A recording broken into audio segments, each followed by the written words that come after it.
penjelasan mengenai asiknya belajar daring.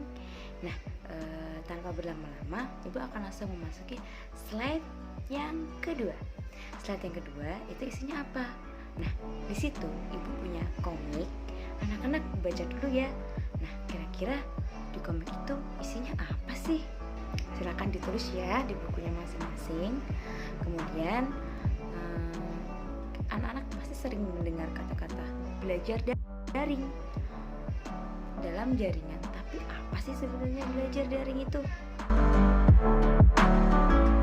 Dalam pembelajaran daring, anak-anak sudah hampir 2 tahun kan ya. Pasti anak-anak ada rasa dimana bosan, pengen ketemu sama teman-teman, tugasnya banyak banget, ada strategi.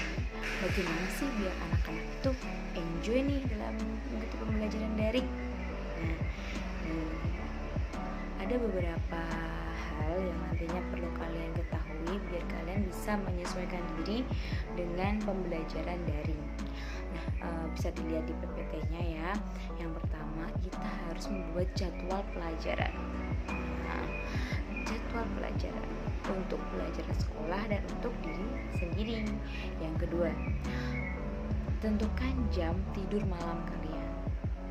Yang ketiga, bangun pagi.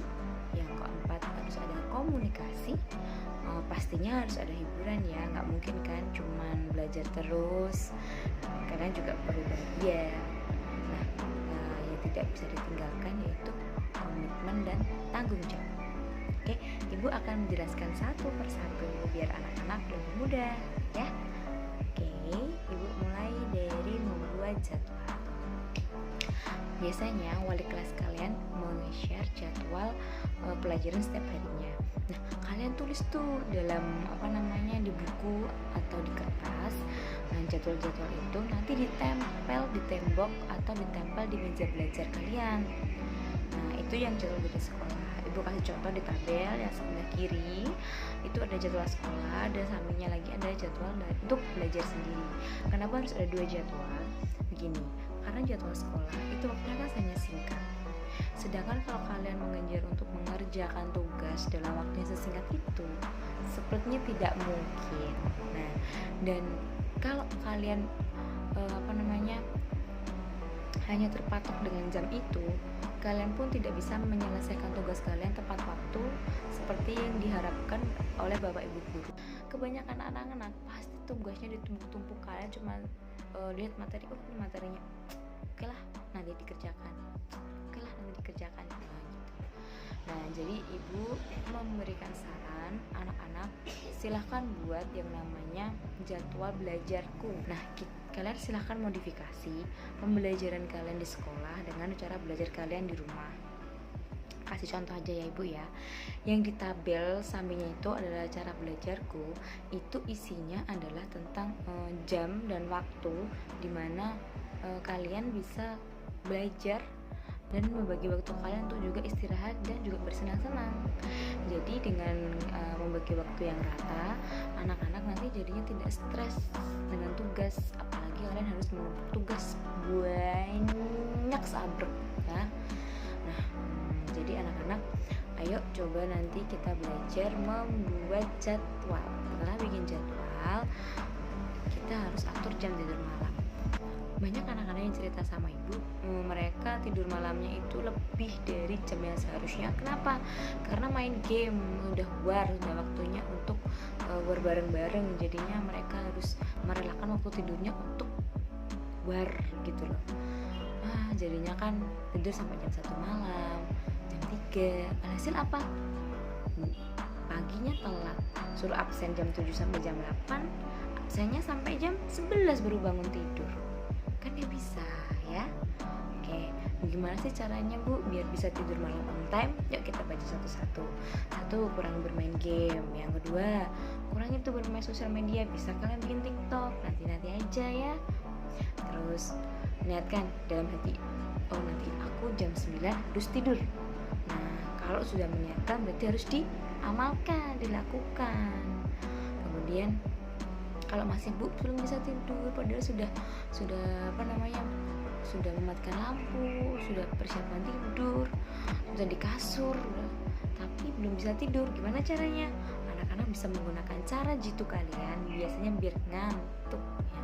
Kalau Bu Nini biasanya ngantuknya kalau baca buku, misalnya baca komik gitu bisa ngantuk, ya udah terus baca itu biar nanti bisa tidur. Nanti kan semua lampu HP matikan datanya biar nggak ada temen yang WA malam-malam ya. Oke. Kemudian bangun pagi. Kenapa ibu menyarankan bangun pagi? Bangun pagi itu bisa memberikan manfaat, satu untuk kesehatan, kedua kalian jadi tidak terburu-buru ketika mengatur jadwal kalian untuk belajar. Selain jadwal belajar, kalian juga beribadah. Pastinya subuh harus sudah bangun untuk sholat subuh. Kalian bisa berjamaah atau kalian sholat di rumah biasa di sendiri, cuma tetap subuh bangun.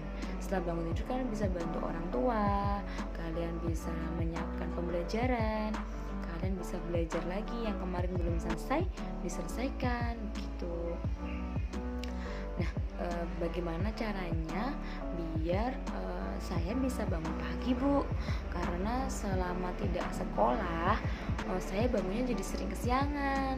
Oke, jadi biar bisa bangun pagi, pastikan satu, kalian bisa menghidupkan alarm. Walau alarm tidak mempan, bisa minta tolong ibunya atau saudaranya, bahkan tetangganya untuk membangunkan kalian biar tidak terlambat bangunnya. Oke, kalau malam tidurnya jangan malam-malam, jam 9 atau jam 10 sudah tidur, tidak boleh lebih dari jam 10 malam. Kemudian sebelum tidur niatkan dalam hati bahwa ya Allah, besok bangunkan saya jam subuh biar saya bisa sholat subuh dan saya bisa mengikuti pembelajaran dan keseharian saya dengan lebih baik lagi. Nah ya, jangan lupa diniatkan dalam hati.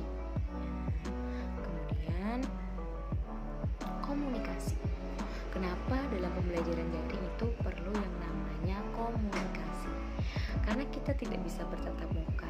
Komunikasi yang dibangun melalui grup WhatsApp atau telepon atau via SMS seperti itu ya. Anak-anak misalnya nggak bisa mengerjakan, jangan diam. Ibu sering melihat di grup itu diam, tidak ada suara gitu.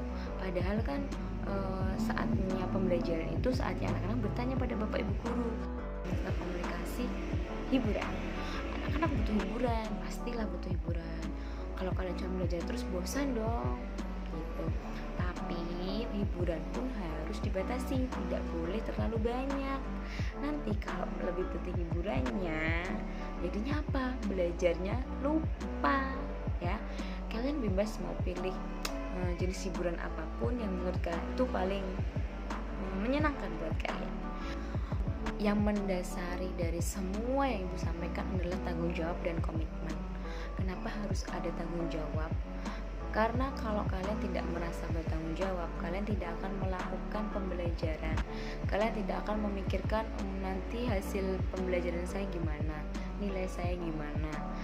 Kalian tidak akan berpikir itu jika tidak punya rasa tanggung jawab. Kemudian komitmen. Kenapa perlu komitmen? Kadang kita saat mengerjakan sesuatu itu mudah teralihkan dengan hal-hal yang lebih menyenangkan menurut kalian. Tetapi dengan komitmen dalam hati, diniatkan bahwa saya harus menyelesaikan pembelajaran saya harus mengerjakan tugas saya.